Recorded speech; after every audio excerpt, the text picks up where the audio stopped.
Good morning. Welcome into 104.5 The Zone. I'm not going to ask you if you had a good weekend. Don't think many of you did. 20-6 is what the Tampa Bay Buccaneers beat the Tennessee Titans by yesterday in Tampa. Lucas, I don't know necessarily. Good morning, by the way. Is it? We do seem to have these conversations more and more lately. The irony of that dawned on me last night as I was sitting at the Tampa Bay airport calling you, or before I called you, I did not realize that you are doing all of the Titans talkback shows for the away games this season. We've been over this. Which means, well, we went over this yesterday, but that means that, again, you have yet to talk about a Tennessee Titans victory on Titans Talkback. Yeah, you called me, and I say hello, and the first thing out of your mouth is, how bad was it? I'm like, what do you mean? It's the same. The exact same.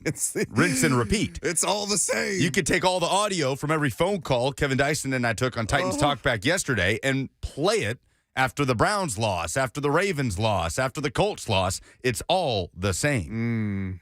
615-737-1045 is the number. The irony of that Nick Westbrook-Akina promo trying to sell you on taking back the AFC South. The only way to take back the AFC South is for you to support them at Nissan Stadium. And that's all well and good, and they're not mathematically eliminated, and they can run those promos as often as they like. But the irony of that coming in here today is not lost on anyone. Dealer's choice. Where do you want to rip the Band-Aid off first? Because I think we still have to talk about Josh Heupel's, maybe, arguably, the worst loss of Josh Heupel's career as well. Because I got 3 hours to basically tear down the Titans. So you just need to tell me whether you want it to be a slow and a painful death, or if you want me to go right for the throat and we can knock this out off the top. What a terrible weekend. Vols, Vandy, Titans. Vandy, oh my God, I saw that score this morning. I didn't see that while I was traveling on Saturday. We'll get to all of that. Woo! So do you want to take your pick? Should I lay out some options for you today? Well, Bert talked about getting us a wheel of topics or something like that he was going to spin. Okay, all right. So what's on the wheel? Offensive line issues, red zone woes, road woes. Are we talking about Tennessee or the Titans? Yeah, I suppose it would apply to either. God bless, man. I mean, I guess I'll start with mine. Since I just got back from there last night. They can't function. They can't function as an offense.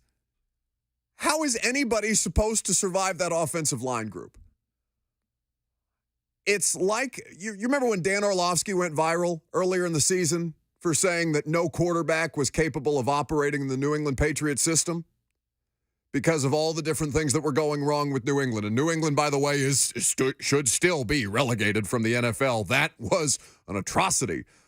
Broadcast nationally and internationally. God bless the Germans for putting up with that in Frankfurt yesterday morning between the Colts and the Patriots. And yet still, there is only one team that is, I guess there is only one team that is below the Tennessee Titans currently in the AFC standing, and that would be the New England Patriots. I saw some people making some jokes last night about or I don't know if they were making jokes. I don't know if they're taken seriously. While I was doing prime time from the lobby of the Tampa Bay airport. Very uncomfortable. Me screaming about offensive line issues while people are just trying to get through TSA pre-check.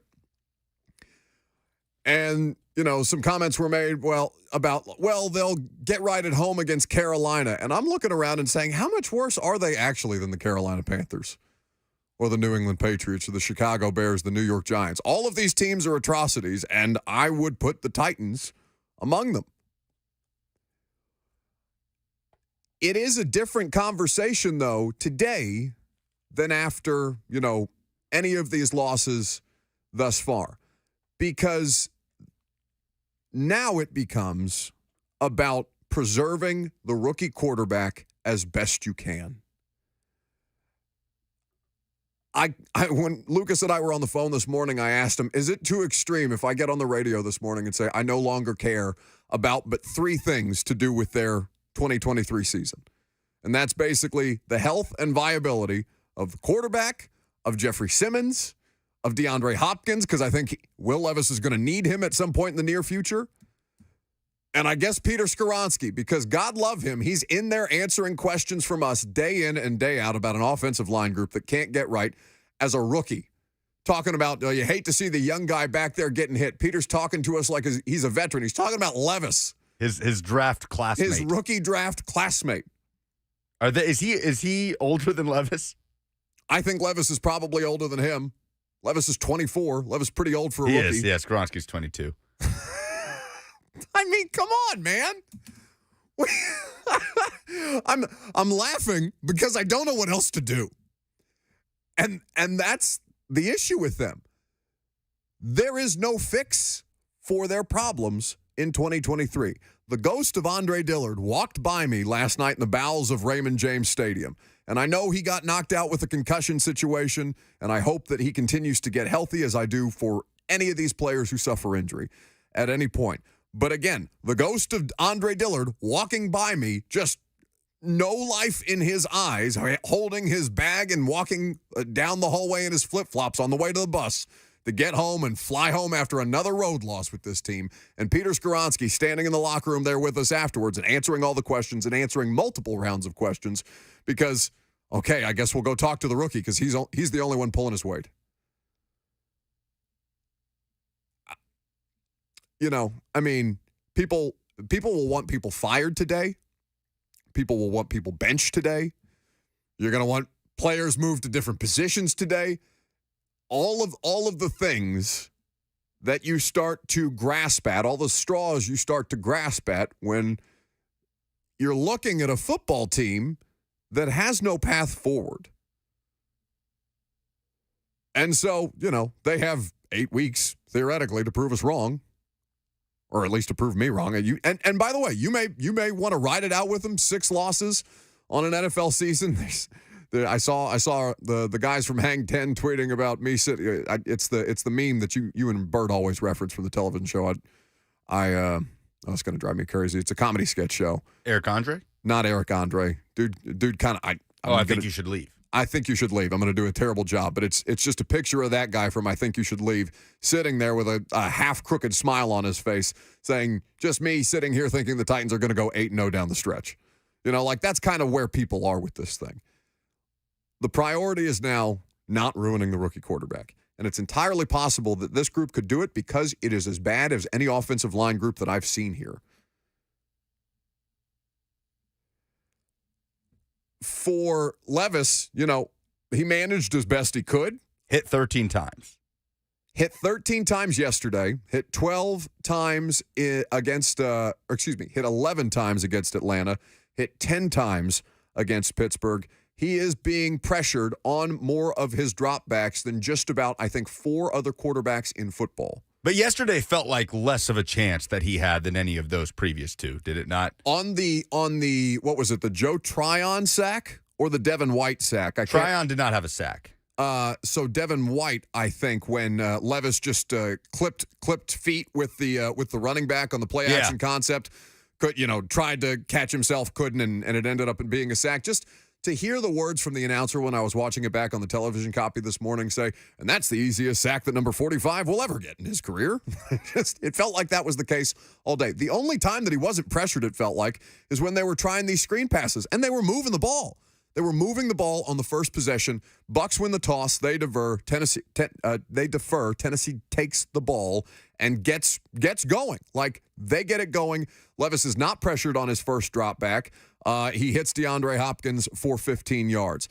They cannot run the football on that first drive. Derrick Henry isn't able to make much. They find ways to get the ball to Tajay Spears, and ultimately the drive stalls out once they get to the red zone because Tampa Bay just decides, all right, we'll take Vita Vea. We'll put him as a defensive end. I need to go back and track that. I don't know how many times that's happened in a season where they take the giant, and they play a 4-3, so he's not like a true nose tackle, but where they take somebody like Vita Vea and just line him up on the outside and say, hey, bud, go beat the left tackle, and dog walked him back to the quarterback. Literally. That looked like a walk in the park. It was the slowest. Vita Vea waddled to the quarterback. He didn't leave his feet. He did not tackle Will Levis. Typically when a quarterback gets sacked, the defender is also going to ground with him. He just grabbed him and just tossed him down. That's right. Flat-footed. That's right. It was insane. He put Andre Dillard in Levis's lap like the possum from Mickey Ryan's story, and then just twirled him down with almost no effort, it seemed like, and didn't even leave his feet. It was crazy. I wish that I could come in here with viable solutions for you. And we can talk about the most correctable things because, to sit here and do 3 hours of woe is me radio is not productive to anybody. And that's not something I'm interested in doing anyway, because there are things that they now need to prioritize as the light gets darker and darker around them with hopes to try and be, I guess, a wild card team in the AFC South. Even though, the Jags got bullied yesterday, too, at home. Pretty interesting to see that. But they're the only team, Lucas, they're the only team under 500 in the damn AFC South. Make the graphic. Yeah. It's going to get weaker and weaker every Monday. What do you want out of the season? Make the graphic. Make the in the hunt graphic. Look at you smiling back there devilishly, knowing you were sitting on that joke the whole time. All right. Your phone calls. I'll tell you what we're going to talk about coming up next. We're going to get into this priority pivot that the Titans need to make. But I'm going to tell you something. I did something yesterday on my flight home from covering a Titans football game that I have not done in 7 seasons covering this team. I'm Buck Rising. It's 104.5 The Zone.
Play fake, deep drop.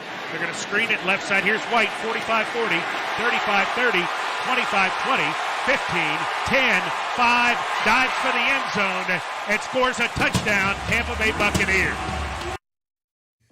So that was the first Bucs touchdown that would take a 7-3 lead. The Titans would lead only after that first field goal drive, 3-0 before Tampa Bay came back in the second quarter and was able to score. Lucas says he has something to get to on the defense specifically, and I don't know if you made that point already on Titans Talkback with Dyson last night, buddy. But we'll spend a little more time on that later on. But we'll take some phone calls and then we'll get into what like this season needs to obviously pivot to with this team sitting at 3-6 and very much at the bottom of the AFC South and at the bottom of the AFC, the bottom of the conference at this point. But I'll tell you, I can't tell you the last time where I was on my way to the airport after a game and, thinking about the way that I was going to talk about this and thinking about the way that, how is this game different from any other game? And we're asking Mike Vrabel questions in the press conference and, at the risk of sounding redundant, hey, Mike, we're asking you again about the inability to protect the quarterback. What can you do about it? What can Levis do about it? And some of the answers are just like, well, I mean, hell, let's hear from Mike Vrabel when asked what Will Levis is supposed to do when he's under the amount of duress that he's under. You mean like just other than throw it down the middle of the field there late in the game or not, nothing. You know what I mean? Nothing. Nothing, Paul. There's nothing that, other than to look for an outlet, where you could, find a check down if available. You don't want to get a grounding. I think those are, things that we would always talk about. If a play would break down, to make sure if you're outside of the pocket, that you're getting the pass across the line of scrimmage, or if you're not out of the pocket, it has to be, in the area or vicinity of an eligible receiver. So, there's times where there was a good pocket and we missed a guy, and then there was times where we didn't protect him and, don't have much of a chance. Those clean pockets were few and far between, and they were basically only on the first drive. I mean, just to go back and look the amount of times that dude is getting hit as the ball's coming out. And I mean, some of these, like towards the end of that game where the Bucs know that Levis is in an obvious passing situation and they're just getting rib shot after rib shot. Brother, he is built like a super soldier, Levis. We've all remarked over or about the physical gifts that the guy has. And he's tough. I mean, he's hanging in the pocket, taking some hits. But that's the fastest route to ruining a young quarterback as far as confidence. Look at Mac Jones, man. Mac Jones is a shell of himself. They've broken him in New England. Their offensive line is wretched too. You're now competing for the best of the tackles in this upcoming NFL draft because that's the only thing that this team seems to be capable of competing for with the New England Patriots and the Carolina Panthers and other teams that just are getting their quarterbacks brutalized. So when Mike Vrabel says, no, what else is he supposed to do? When we're asking the question, I think it was Kaharski asked the question about what's Levis supposed to do or what can he do better when he's under duress like that, and Vrabel saying nothing. I mean, we knew that this was the case basically before Baltimore, before London, where we're asking about some of the issues. Are they correctable? And Mike saying, probably not, maybe, I don't know. And now here in week 10, heading into week 11 after tonight, you're determining, the offensive line is a problem that's going to persist, and now it's about surviving it as opposed to fixing it. But I'm telling you, last night was the first time that I've thought about what I'm going to be doing this January instead of covering the playoffs. Lucas, I'm telling you, this is an unrecognizable franchise from the one that I've been covering basically since I got here. And there's only been 2 losing seasons since I started covering the Titans. Marcus Mariota's rookie year, and last year, where they bottomed out. They started 7-3. They finished 7-10. They've been competitive. They have been in the playoffs. They have been an organization that, is regarded very highly around the NFL. Mike Vrabel is somebody who is regarded very highly around the NFL, and they consistently make life difficult on the teams that are supposed to be at the top of the heap, and yet they're the Tennessee Titans are usually either nipping at their heels or kneecapping them, the way that Dan Campbell talks about doing with the Lions on a regular basis. This team is not that organization. This particular team is unrecognizable by those defined traits, by that toughness. I mean, to play in 90-degree heat yesterday, I'm not going to give them the weather as an excuse, but they looked lackluster anyway. And I don't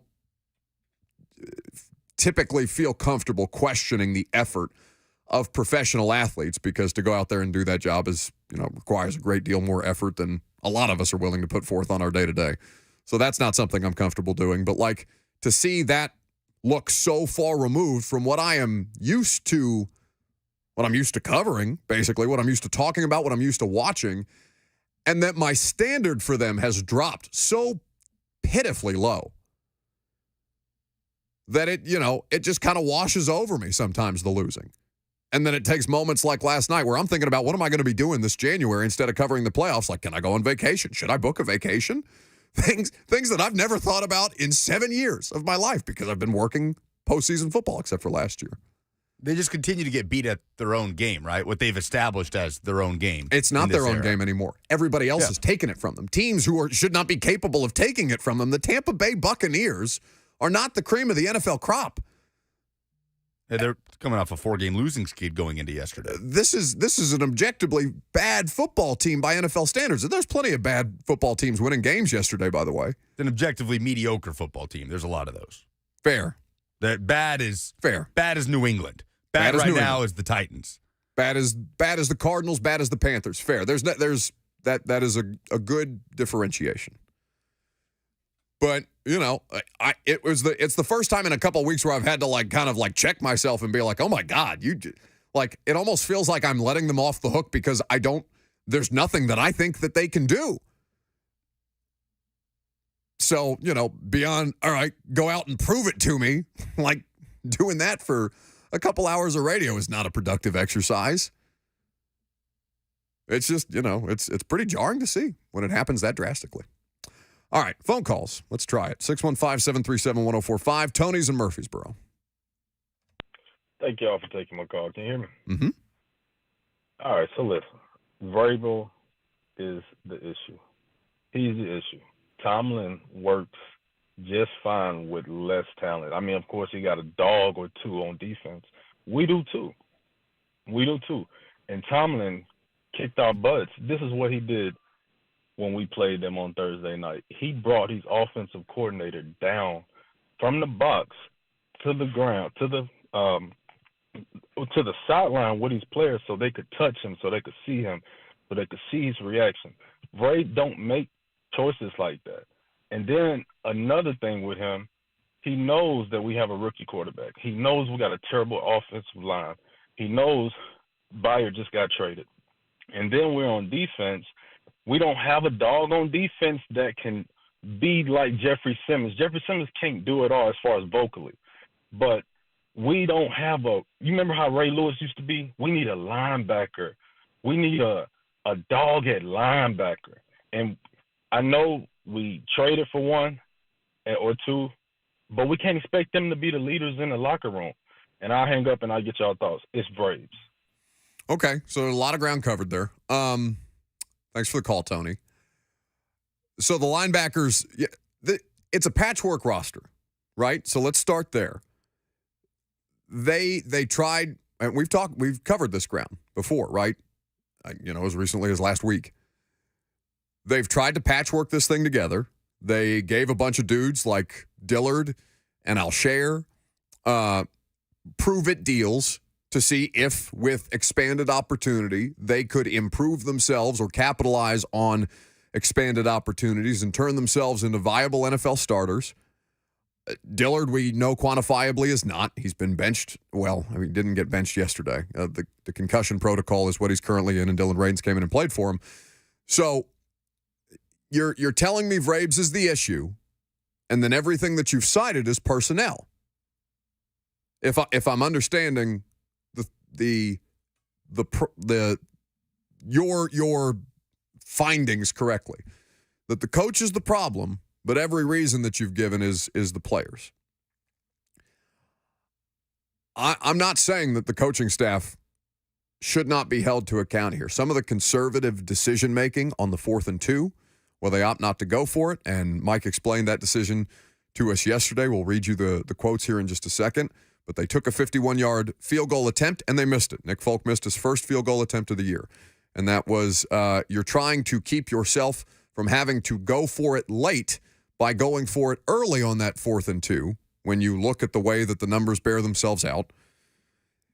And they opt to play conservatively on 4th and 9, on 3rd and 9 rather, after throwing it incomplete on 3rd and 9. In clear 4-down territory where you're down 2 scores, they opt to take a field goal to get 6 points on the board as opposed to taking an opportunity, whether desperation or not. And his logic was points are at a premium. Okay, fine. There are coaching decisions in there that I vehemently disagree with. But if you're citing the coach and then saying the problems are player related, then are you saying that Mike Vrabel's not getting the best out of the roster? Well, okay. Is that a fair assessment right now, do you think? Do you think that this current coaching staff is getting the best that they can out of this roster? I thought that first drive, when you look at some of the play call selections that they had, the amount of screens that they were going, the double reverse screen on the first drive of the game for a team that has yet to score a an opening drive touchdown, where they're pulling all the stops out on the first drive of the game, throwing screen passes just to keep the pressure off Levis, and it's working. But then all of a sudden, you get into a drop back situation on 3rd and 9. You take a sack because Vita Vea is better than your $10 million left tackle that you tried to patchwork things together with. And you settle for a field goal, and your red zone woes continue. It's tough for me to assign like one face to the problem. But I'm not going to, everybody is coaching and playing for their jobs at this point. Not that they weren't before, but people who are asking for substantial changes, like a head coach change, I'm not gonna back you off too hard at 3-6 when the results are 3-13 in your last 16. When we know the personnel deficiencies and we know that Mike Vrabel has been able over his career as a staff, they have been able to overcome it. But that's not a small change that you're asking for. And that is indicative of more wholesale change. I don't think that is something that is in the best interest of the organization if the thing that everybody can agree upon most is that the personnel is very, very deficient on this football team. That's public enemy number one, right? It's the talent or the lack thereof. They are not a talented roster. No, they're not. That's just that stare off into the distance, buddy. Like, what am I supposed? Do you need a hug? Do you need Bert to come back there and hug you? I'm not going to do it. But the offensive line already had its struggles, right? And in back-to-back games now, in the Steeler game, they played all 8 guys they had active, right? Jalen Duncan gets his first snaps. Brunskill goes out. Skoronski goes out for a bit. They're having to cycle Radins around, and PF goes down. There's no Chris Hubbard. And then going into Sunday, there's no Daniel Brunskill, and you're forced to play Andrew Rupchich on what I believe is his first action of the season, right? At right guard, Andre Dillard comes out, so you kick Radins back out there. So the offensive line being bad, now being compounded by all those moving parts and the communication that's necessary up front and just even the opportunity to gel into something. There's nothing. It may not be good, but something. It's just there's not even an opportunity to even be average right now. And Radins is going to be an easy target today because he did not look good at left tackle. But consider that he was asked yesterday to do something that he has not done at any point this season. At any point, really since arriving here, they almost immediately started working him at right tackle when he got drafted here, if you'll remember. That was what they needed at the time with Lawan on the left side.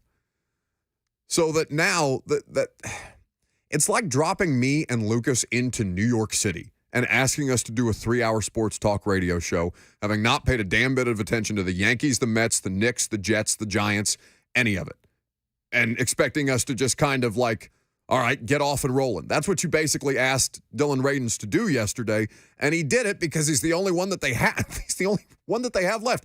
Andrew Rupchich is, some of you thought I was making his name up. And I don't say that to be dismissive of Andrew Rupchich, but this is a 2022 undrafted rookie free agent who made his NFL debut yesterday and was called up off the practice squad for the first time. I mean, guys, there are going to be screams for Skoronski, a left tackle, and all these different things. And okay, like you can lob whatever you want at the wall today, and I'm not going to be able to tell you differently because they're 3-6, they're a bad football team, and nothing is off the table at that point. But I think the majority of you are realistic about their circumstances and understanding the offensive line is the root of their issues. You can survive less than skill position talent. You cannot survive the current offensive line predicament. I'm not going to say just the 5 of them that they went into the season with, but the 5 of them compounded by the amount of injuries that they are experiencing up front. It is not a survivable situation, and now the task is to survive it. Yesterday felt like the worst it's been. And I know it technically isn't from a numbers perspective. The Browns game was. But the Browns also have arguably the fiercest defensive front in football, the number 1 defense in football. Maybe before yesterday when they gave up 30-plus to the Ravens. But to me, that was worse yesterday against a Bucs front that is several notches below the Browns. And just compounded by all the moving parts, for them to just not even have an opportunity to get into drives, to get out of the gates. Cleveland. Man. Right. It was very similar results to the Cleveland game against a defense that isn't as good as Cleveland. One more field goal. If you'd have made the field goal at the end of the first half in Cleveland, then maybe it'd feel like Cleveland yesterday. About the same. I mean, they had 42 rush yards yesterday. How many rush yards did they have in Cleveland? Ooh, less. Definitely less. It was in the 20s. Yeah, Derek, I think. 26, they had 26 rush yards in Cleveland. Yeah. So, numerically it was worse in Cleveland, but yesterday felt worse. Felt worse because of the opportunity they had to go down and get a win. Because it's not Myles Garrett. There is nothing. Right. There is. I mean, it's not like an outright bad football team like Lucas said. The Bucs. They had lost 4. They had lost 4 in a row and had been on a bit of a slide. They had started better than I think anybody have expected it to. So they probably came back to center at what are they now, 4-5? Yep. Very much in play for that division. Oh God. Everybody's in play for every division except for like 4 teams. And I think we're talking about one of the 4 teams here. Yeah, it felt worse because it's not Myles Garrett. It's not the best defensive player in football. It's Vita Vea, number 50, the defensive tackle, waddling out to play defensive end and just dummying your left tackle. That's why it feels worse. You can understand if Andre Dillard gets dead possumed by Myles Garrett. And Vita Vea is a great football player. He leads their team in sacks, although plenty of people got, 4 sacks total yesterday. 4 against the Steelers, 2 against the Falcons. Levis is not only getting hit, he's getting sacked. All right. Let's get to some phone calls coming up next. Because I want to make sure we get to your guys' reaction. I've talked a lot this morning. I've given you a lot to chew on, so we'll take those, and you'll also hear from Will Levis, who spoke to us last night after the Tampa Bay loss, 20-6. Titans fall in Tampa. I'm Buck Rising. It's 104.5 The Zone.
All right, let's get you all involved. 615-737-1045. Titans fall to the Bucs yesterday in Tampa. Was there for boots on the ground coverage. I got dragged on the pregame show Mickey keeps having me do this damn best bet thing. And he spends hours finding the most ridiculous props. Does he do betting segments on Blaine and Mickey? Lucas, I know that you've... Call Your Shot is every Friday at 2:45. Are those bet like gambling specific? Like, is he doing prop bets on Call Your Shot? Occasionally. Usually it's just, so-and-so beat so-and-so. Okay. But it can be whatever you want. Well, he's very invested in Mickey's moneymakers, and he likes to put them up against Bucs' best bets. And I'm reticent because I don't bet on NFL games, obviously. And it's not a sponsored segment anymore, so I told Mickey he gets one best bet out of me. So I'll give him one, and he comes up with like 17 that he's pulled from the depths of the internet. And I picked yesterday Bucs money line because Titans don't win on the road. And Titans are a worse roster than the Buccaneers. And the Buccaneers are at home. And the way that he and Kayla and people that were texting me reacted to me picking the Bucs on the money line is like, if I had to put my money on anything, of course I won't because I'm covering NFL games for a living. But if I was to put your money on something, I would take the Bucs on the money line yesterday. And like it was some kind of outrageous take for me to say. I don't understand how at this point we're not all processing together the fact that this is an objectively bad football team. It's not tanking. It's not trying to lose games for the I mean, that's the same thing as tanking, trying to lose games for the purposes of a better draft pick, not actively trying to lose games for anything. They're out there trying to win football games. They're just not good at it. Who's been waiting? Chuck in Clarksville's next. Hey, Buck. Hey. Penn State fired their offensive coordinator over the weekend. I don't have a good case for why our offensive line coach should not be fired today. Surely there's somebody we had Jim Schwartz come in last year. Surely there's somebody out there that's retired or that has some experience on an offensive line that can come in.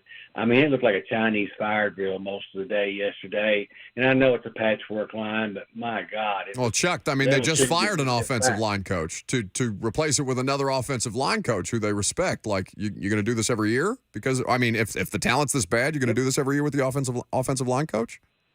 What has Jason Holmley got in his career, though? He was a losing coach in as a head coach. Oh, yeah, but that's got nothing to do with coaching offensive line. You know what I'm saying? You're talking about a head coach versus a positional coach.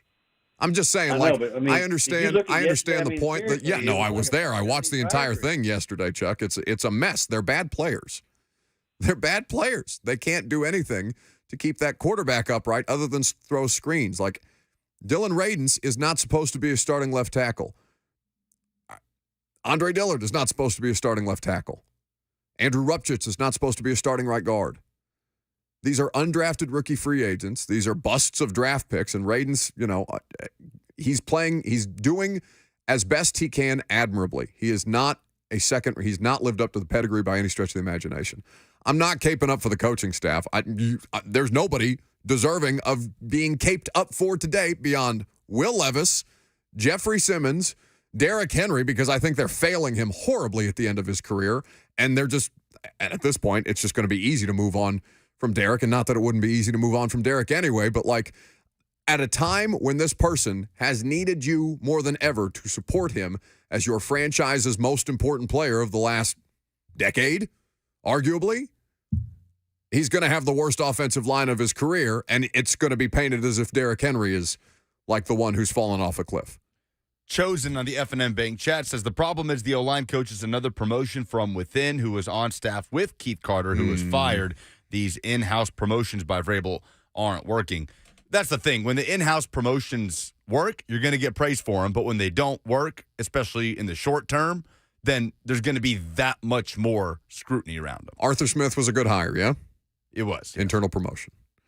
Shane Bowen's an interesting one.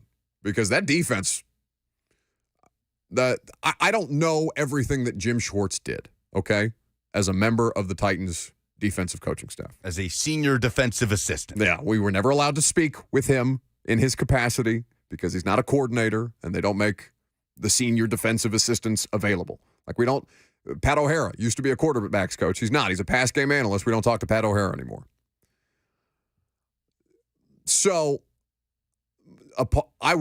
there's a part of me, and maybe I'm just doing this based off the last couple of years or body of work in total, that wants to say that Shane Bowen was a good internal promotion. But this defense looks appreciably different than it did even a year ago, even though they're still doing a lot of the simulated pressures. They're sending defensive backs on these blitzes a lot more with very little success, which is reminiscent of like Dean Pease.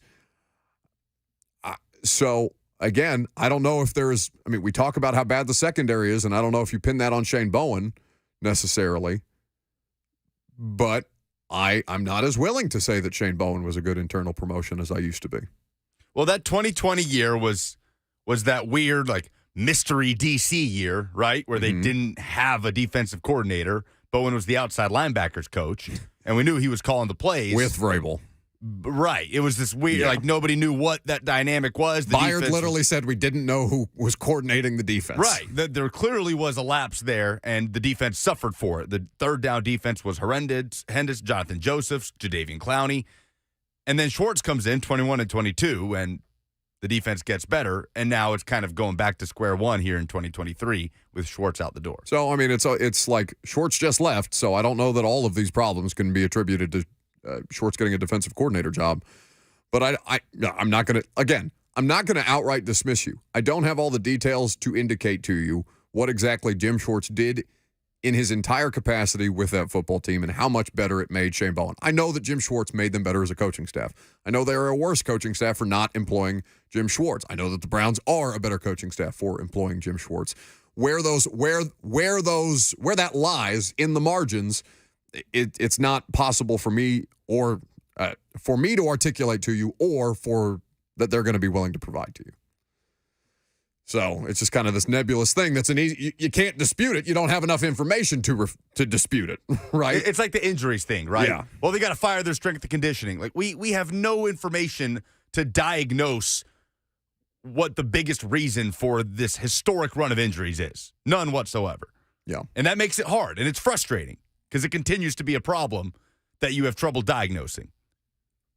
That's what I'm saying. Like, the problems are so many. So many. And it's all magnified because they can't score. Like, everything looks worse when you can't score points. The Bucs are not a high-scoring team. It's 20 points is below average in the NFL. Yeah, they gave up 39 points last week. As a defense. Right. And they didn't have Carlton Davis in the lineup. Yesterday, they did not, yeah. Yeah, no, I mean, with Carlton Davis in the lineup, they gave up 3 touchdowns to the Houston Texans. But again, what did C.J. Stroud have that Will Levis does not? Can anybody in the class tell me? A tackle. I would trade this entire roster, minus Will Levis and Jeffrey Simmons, for Laramie Tunsil. In an instant. Dave is in Burns next. Gentlemen, hey. My grandmother said to make sure I told you boys hello, so hello. Hi, Meemaw. I couldn't use any of her sayings on the air because she didn't want to get banned before she ever called in. Excellent. So, want to talk about the play calling. Lolo does have a saying that's good and clean that I can use. She said, you can't make bourbon if you ain't got no corn. Okay. You know, that master distiller who goes in and pounds and store corn all thing and all he can get is fruit, he's got a choice. He can either keep trying to make bourbon, or if he's a great master distiller, he's going to switch over and make a good brandy. We saw the OC try to do that the first series. Mm-hmm. First series Malik was in, he did it. But then when we have something that sets us back or we get to the red zone, he goes back to making bourbon again. Just want to see what you think about it. Have a great day, guys. So, look at that. Dave nailed the dismount. Nailed it. Not Meemaw, but Lola, did he say? Lola. I think Lola is Grandma's nickname. Okay, got it. Well, Lola's spot on. They're making. I mean, it's tough for me to say that they're making the best of a bad situation. Nothing would indicate that this is the best of anything. But it is a really, really difficult task to overcome. Mike Vrabel is going to be held more accountable for not being able to overcome the roster deficiencies. Will Levis is going to get a pass for not being able to overcome the roster deficiencies. Rand Carthon, in his first offseason, is going to get a pass here for not being able to overcome the roster deficiencies, even though that is his now task moving forward. This is sticking way more to Mike than it is to Rand, right? Well, we can talk about that coming up next.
It is 11:01. Good morning. I'm Lucas Panzica from the 104.5 The Zone studios. The Titans' road woes continued with a 20-6 loss at the Tampa Bay Bucs on Sunday, falling to 3-6 on the season, 0-6 away from Nissan Stadium. Titans were held to only 42 rush yards. They were outgained 340 to 209 on the day. Bucs wide receiver Mike Evans with a big afternoon, catching 6 passes for 143 yards and this touchdown. Mayfield with pressure coming.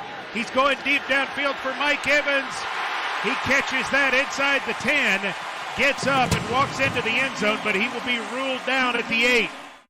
That made it a 17-3 Bucs lead in the third quarter. Will Levis was 19 of 39 for the Titans for 199 yards and an interception. Mike Vrabel will meet with the media coming up at 12:20. You can hear it live right here on The Zone. In college football news, 2 SEC schools parted ways with their head football coaches this weekend. Texas A&M paying a record buyout to fire Jimbo Fisher, and Mississippi State fired Zach Arnett after only 11 games on the job. For all your foundation repair and waterproofing needs, visit USSTN.com. Breaking news at once on your home for the Titans and Vols. This is 104.5 The Zone.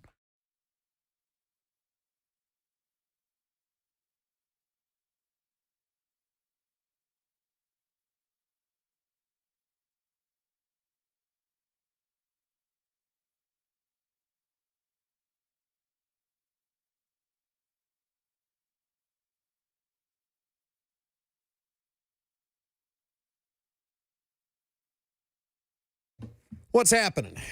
Monday morning. Hope everybody is off to a better start than your football-consuming weekend was.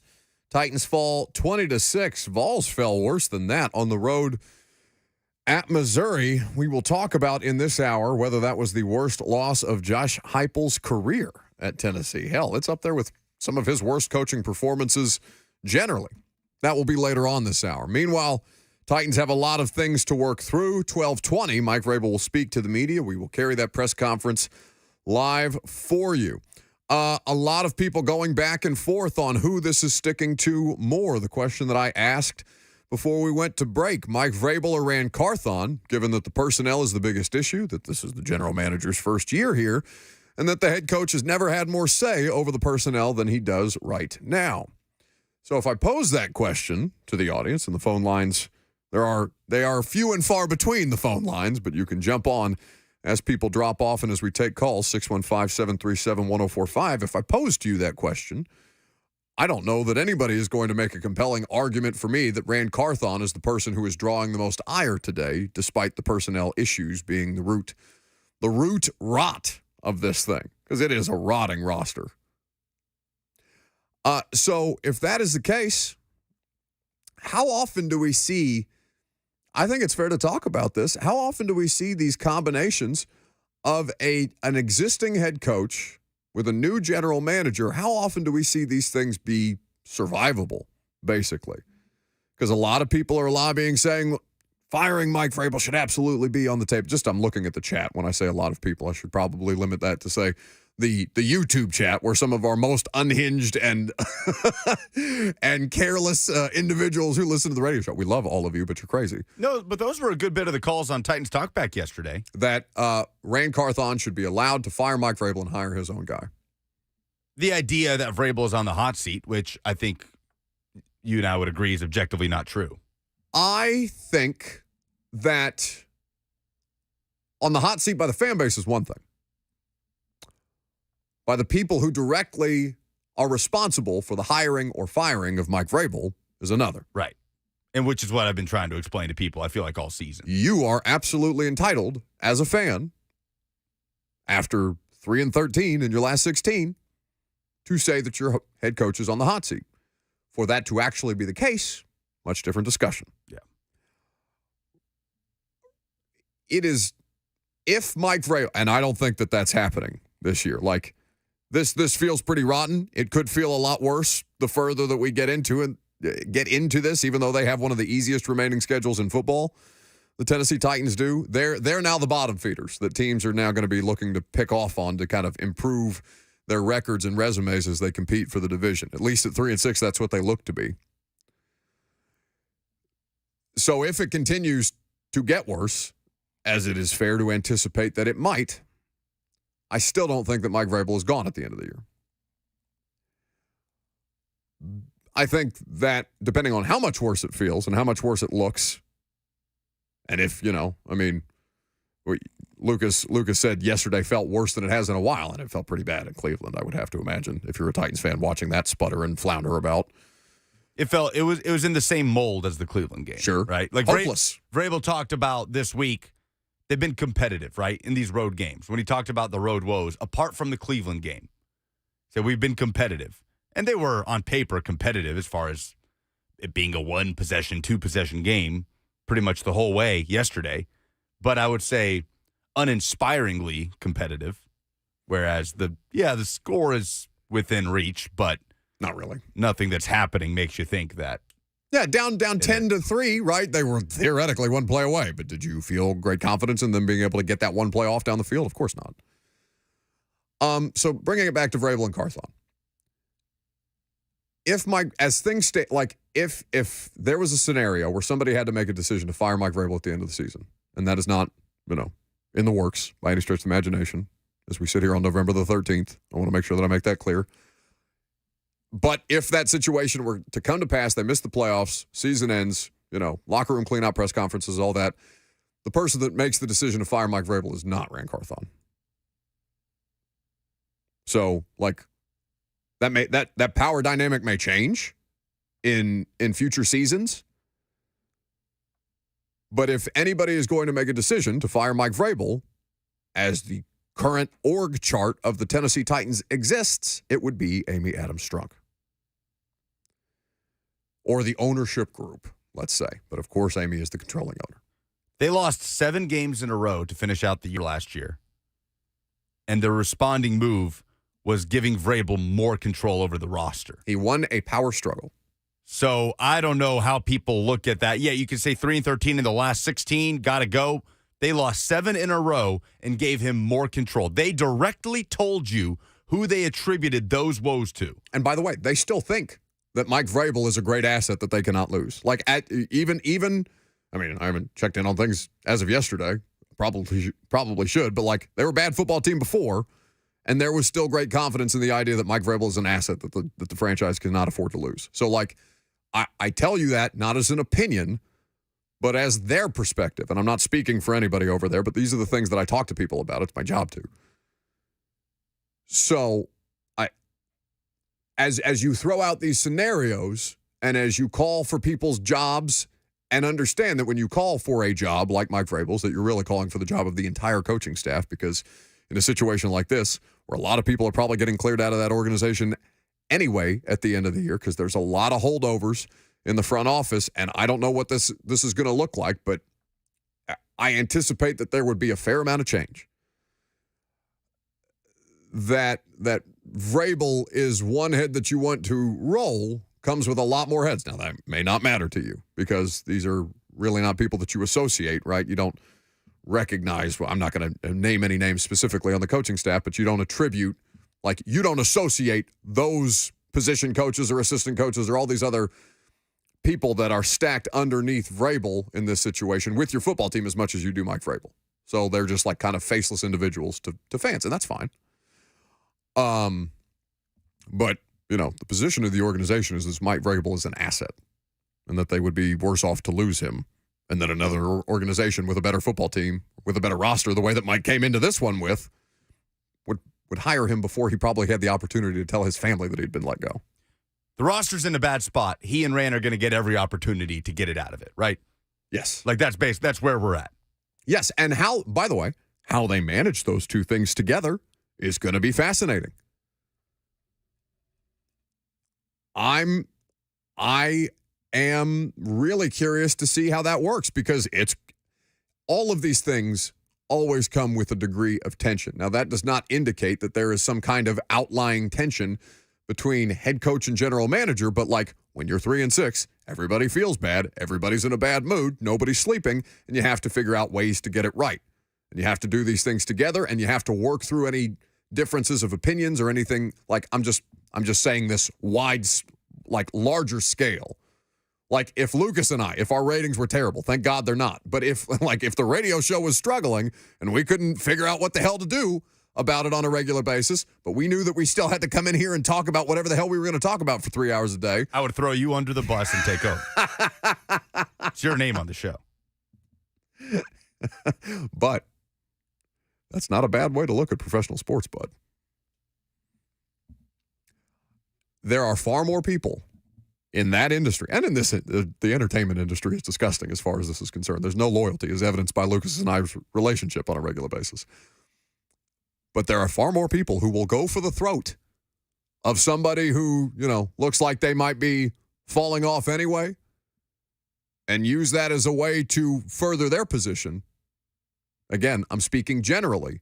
We find out what kind of people are running this organization during their worst times. Like, for all the culture stuff that people preach and people talk about when an organization is winning, when they're losing, you really find out who people are. And that's as interesting as any storyline that's going around or going on around this football team right now.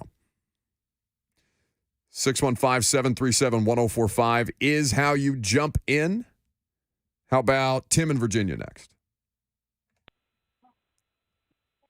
Hello? Hey, Tim.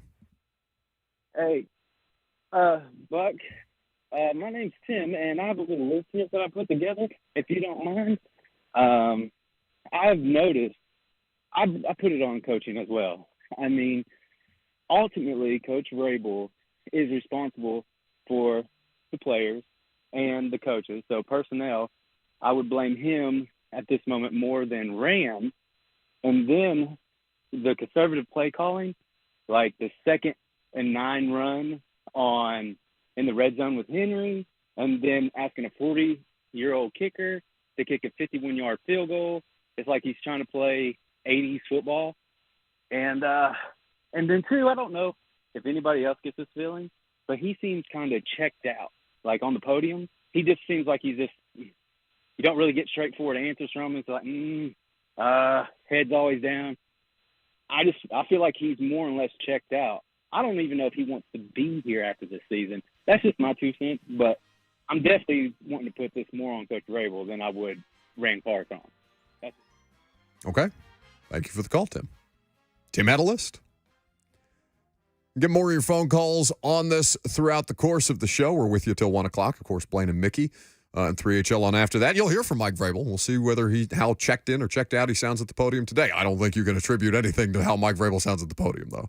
And also, after trying a bunch of things and none of it working, I don't think it's I mean, you may not want him to sound checked out, but I think it's completely human the way that he is kind of looking at the podium. The fact that he's not actively fighting with us or stuff like that, or being more feisty. I don't know. Like, what do you want after they lose 20-6? I guess is my question. I mean, I feel like people read way too much into press conference behavior to determine where a coach is at. He's doing that because the NFL Network requires there to be some kind of soundbite from some coach at any given point in the world, and this is how these people get paid. Bill Belichick was just as bad at a podium in the midst of the Patriots dynasty as he is now when they're 2-8. That's true. Means nothing. But the press conference means everything. Don't tell the media people this. All right. Coming up next, what the Titans needed from the defense this year. Lucas has a point to make on the defense. We'll hear from him. We'll hear from you. I'm Buck Rising. It's 104.5 The Zone.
All right, we got phone calls to get to. Lucas has opinions on the Titans' defense. I didn't really have much for the defense today. Had a couple of things, but nothing that was necessarily new. So we'll see what he's cooking up back there momentarily. 615-737-1045. Mike Vrabel speaks in an hour. What do you think he's going to say today? I looked at Tehran and Kaharski next to me in the press box yesterday in Tampa. I said, I mean, what do we ask him other than what can Levis do to survive this situation? And that was basically what we spent time asking him yesterday. That it continues to be the same things over and over and over again. You know, the definition of madness is, or the definition of insanity is just doing things over and over and over again and expecting a different result. The question is this insanity, or are they having to do this because they have no other choice based on what's available to them? And, you know, people are going to have various opinions about that. And before we get to whatever opinion Lucas has for the defense, a lot of people are sending me the Vrabel is going to the Patriots thing at the end of the season anyway. Again, rumors that were never actually rumors. It's just something because, you know, people are bored and it's fun to talk about. And Mike Vrabel wearing a red jacket sitting next to Bob Kraft in a box where his jersey's being retired is something. It's because Ben Volen reported that would be the Patriots' home run choice. He reported that sources close to the Patriots. He did not report that anybody within the Patriots organization. I think that's an important clarification to see how Ben phrased that. And that's fine. It's not inconsequential, but has Ben put anything more recent out about Vrabel No. to New I'm England? just saying, I think dismissing it as message board fodder, like a credible report came out that sources close to the Patriots said Vrabel would be the home run choice. I agree with you. It's very easily dismissible. Yes. But there was reporting around that. Okay. So Mike Vrabel wouldn't want to take that job. It's a terrible job. Did you watch the Patriots yesterday? They do nothing well. Did you watch them? Yes. What do you mean? I had the whole jumbotron in Raymond James Stadium. Me and Tehran hiding in the shade of one of these air conditioned benches in jackets because we're idiots out there in 87-degree heat wearing jackets because why not? It's a football game and that's what reporters do, right? Watching this awful football team sputter around, get to the red zone in Frankfurt against the Colts just to have some kind of back-asswards, should have been a forward lateral fumble, miss a 27-yard field goal that the kicker missed, wearing 37, so it already looks all kinds of weird. The kicker that they kept to drop Nick Folk. That's right. You have the best. Think about this. As bad as you feel today, the Patriots are worse. That interception by Mac Jones in the red zone was horrendous. And then they put in Bailey Zappi for the final last gasp drive, and it's the old fake spike interception where they're rushing to get on the ball, clock's running, they're out of timeouts, look like they're going to spike it. He fakes the spike, and I said, oh, here we go.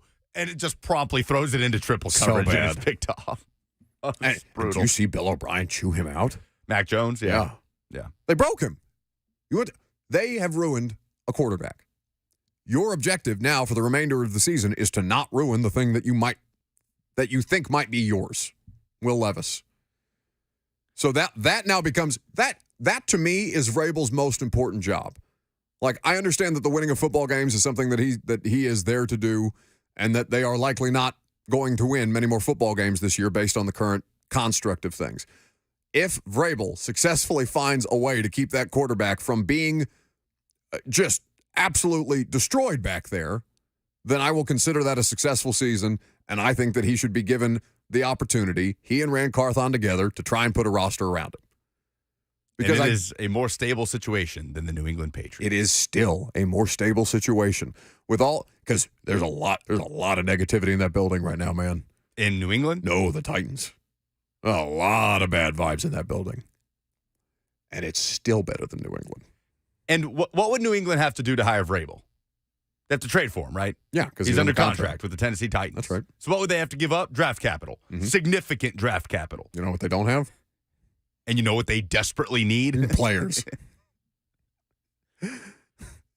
Man, I just to bother people, it'd be funny to see. It'd be funny if like something actually did happen with Vrabel to New England, and we should just lead a campaign for them to hire Belichick here. Just bring him home. Nashville native, Bill Belichick. The Patriots don't want him. He's your next head coach. That'd be some real sicko stuff. All right. Benny in Clarksville's next. Hey, guys. I just wanted to kind of say there's nobody you're going to blame. The situation is what it is. What they need to do, and if Vrabel wants to keep his job, or if Rand Carthon's going to be there, I think everybody just kind of need to get to the point where they say, look, it doesn't matter how we got here. Here's where we are. And the next step is the important one. And if they don't have if they're not willing to make some kind of change, like you said, it's insanity to do the same thing over and over and expect different results. If Vrabel isn't willing to change, then maybe it's time to move on from him. But they need to take a new the next step has to be different than what they've been doing. And I think they rode the Derrick Henry horse just a little bit too long. They tried to build around him and unsuccessfully, and they rode that too long. And that's my 2 cents. I think everybody needs to look in the mirror and fix themselves. Well, okay, I'm with that. When he says that they rode the Derrick Henry horse too long, they couldn't run the ball yesterday. Derrick is as dependent on a good offensive line as he's ever been in his career, and this is the worst offensive line that's ever been in front of Derrick Henry. Can both of those things be so? Yeah, I think this is the worst unit he's played behind. And by the way, when I say that Derrick Henry is as dependent on a good offensive line group as he's ever been, that doesn't mean that Derrick's a bad player, that Derrick's washed or anything like that. It's just Derrick needs more help. Like, he got 1,500 yards behind a bad offensive line last year. People expect him to do it again. It's not reasonable, even though he is a Hall of Fame caliber player. So that when he says that they've ridden the Derrick Henry horse too long, what's Rick Venturi call him? The Iron Horse.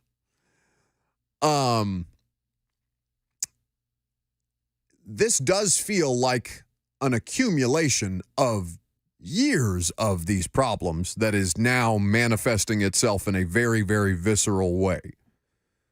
Now, I'm not saying that it was a mistake to build the roster with Derrick Henry in mind as your focal point. I'm not advocating for that.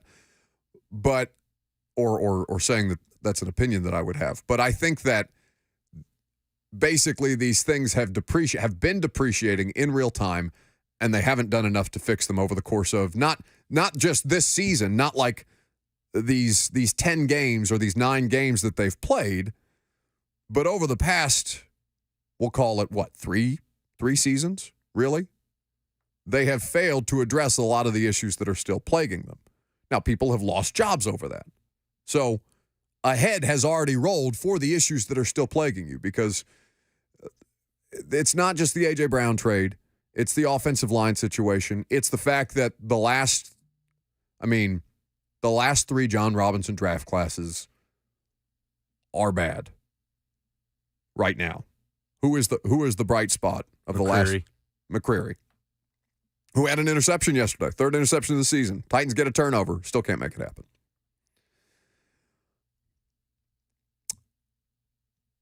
I mean, yeah, it's McCreary out of 3 draft classes. Yeah, I mean, who's the second most valuable draft pick? Fulton. Fulton. Yeah, you made a face, but yeah. Yeah, I mean, Molden's been serviceable at times. He's had no choice to be, yeah. Yeah. I mean, Radens has been a utility player for this team, but he's a second-round pick. Yeah, a second-round pick. You need more out of that. So, yeah, it's McCreary. Out of 3 draft classes. Think about that. So that it's kind of like when people talk about election cycles and stuff like that. Since God help us, we're getting ready to go through another one where, there's always an argument. Well, you get the government that you deserve, and that's if you vote for whatever party that you vote for, whether it's I'm not making a case for one side or the other. I'm just saying, like, that is a line that is used oftentimes around these kind of things.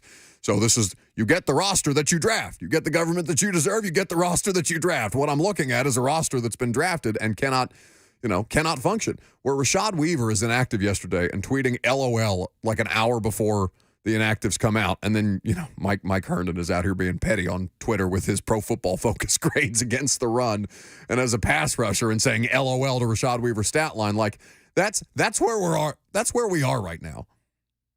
And by the way, Weaver, a 4th round draft pick? Yep. It's Marcellus Banks is saying Simmons. That draft is 5 years ago. The 2019 draft is 5 years ago. So it's outside of the purview. 2019 and 2020 were fine seasons. Yeah, we have had 4 drafts since then. Yes. So 4 drafts ago, the last 3 John Robinson drafts, because of course this last one was Rand Carthon, or the combination of Carthon and Vrabel. What's Blaine and Mickey call him? Varthon. Varthon, excellent. So yeah, everything that came after 2019, basically, where it came to reassembling the talent that is required once your parts start to get too expensive to pay, they were incapable of doing. And the amount of first-round picks that weren't re-signed here under John Robinson, it was always a talking point. Always a talking point. Sandy in Brentwood is next. Hi, Buck. How are you today? Good. I'd like to throw the number 4 out to you and Lucas and tell me where I'm wrong. Number 1, they might win one more game, so that's going to be a 4-game season. Number 2, with that record, they're going to pick 4th in the draft. Number 3, I don't think Levis is going to last 4 more games. So if you and Lucas could comment on that, I'll hang up and listen. Thank you. Thank you for the call, Sandy. Lucas, you have thoughts? 444. I have no thoughts.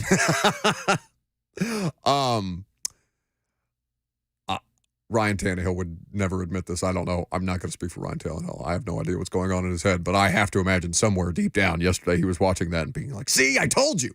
It's impossible to play behind that group. If I was Ryan Tannehill and I am nowhere close to a professional athlete, I'd be saying, man, just let me get healthy. I'm the third string quarterback for the end of time, baby. I'm good right here at this spot, and let me just get healthy and find somewhere to play next year, please. Now, that's not how, competitors think. I get that. That's what I'd be saying. It's 100%. That's 100% what I would be saying. If I'm Ryan Tannehill watching that, dressed out as the third emergency quarterback yesterday, I'd be like, nope, no thanks. I'm good. I'm watching set. Vita Vea. Lay on top of you. It's not even a sack. Just kind of rolled over the top of Levis like a boulder might. Kind of pushed him down. Oof. What thoughts do you have on defense? Because you asked me when I wanted to do a segment on the defense. I said, I don't know how much I have to say about the defense. And you said, I have thoughts. Okay, give me a one-word description on the Titans' defense this year. Underwhelming. Underwhelming is good. Because there's been a lot of criticism of this defense, that this defense is terrible. This defense doesn't give them a chance to win games. Mm-hmm. We've talked a lot about this defense. After the Colts game, after the Steelers game, the Titans lose a game 20-16, and we come out here and say that defense really let them down. Titans are allowing how many points per game this season? Oh, after yesterday? Obviously the most important thing. You can give up yards, but how many points per game are you allowing? I'll say 20, 23, 24? 20 flat. They came into Sunday allowing 20 points per game. They allowed 20 points on Sunday, so they're at that spot. Where do you think that ranks in the NFL? It's got to be among the best. It's top 10. It's 10th.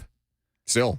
My point is, let's look at defenses across the league that are averaging 20 points per game or worse.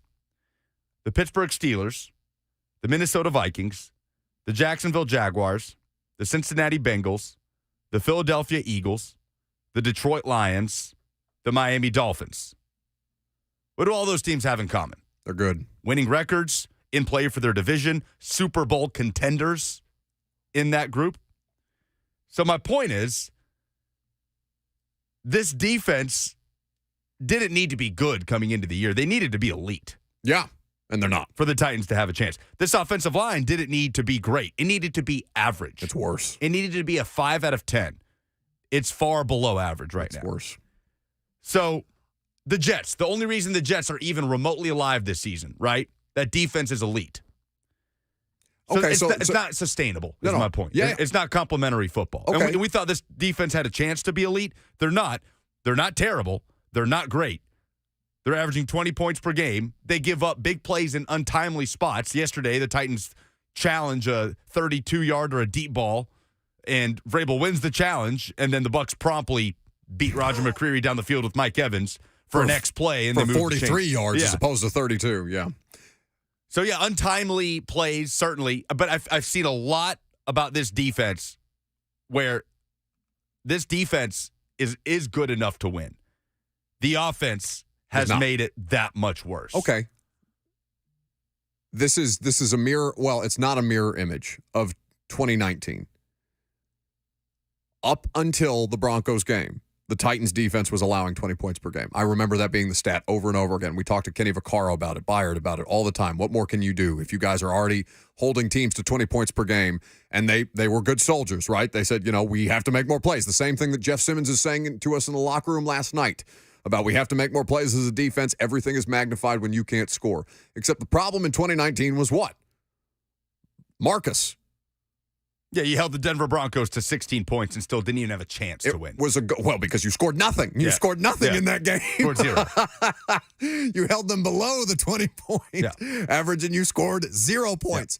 That was the parallel. Okay, so there's the parallel. An offense that can't function, a defense that's fighting its ass off to keep you in games, even though the explosive plays are there. And at a certain point, like, Mike Evans going to make a play, guys. Like, Mike Evans going to make a play down the field. Didn't have to drag Alshire and Fulton into the end zone with him while he made a play, but he's going to make some plays down the field. He's a really good player. He had a couple drops. He did have a couple of drops. He should have had he had 143 yards on the day. He should have had an extra touchdown. Baker had misses. He had a drop touchdown. Like, this was not an overwhelmingly clean performance by the Tampa Bay Buccaneers. But again, the point is made even more visceral. If you can't score, the defense is doing all that it can to keep other teams from scoring. 20 points in the NFL is not an insurmountable outcome unless you're who? The Carolina Panthers, the Chicago Bears, the New England Patriots, and the damn Tennessee Titans. And the Giants. Oh, the Giants. Ugh. That's not even. That's another one I want sent out of the NFL. Out. Just get out. Stop putting them on my television screens, please, God. Anyway, the difference between 2019 and now is that you're not a quarterback away. You think you might have a quarterback. You don't know what else the hell you have right now around them. 2019 was a good football team. They just needed a quarterback to help get them over the hump. More of your phone calls coming up next. We'll also talk about the worst loss of the Josh Heupel era, because not only did the Titans take an L on the road, Vols couldn't help but do one too.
We're going to carry Mike Vrabel's press conference at 12:20, and we can react to it after that.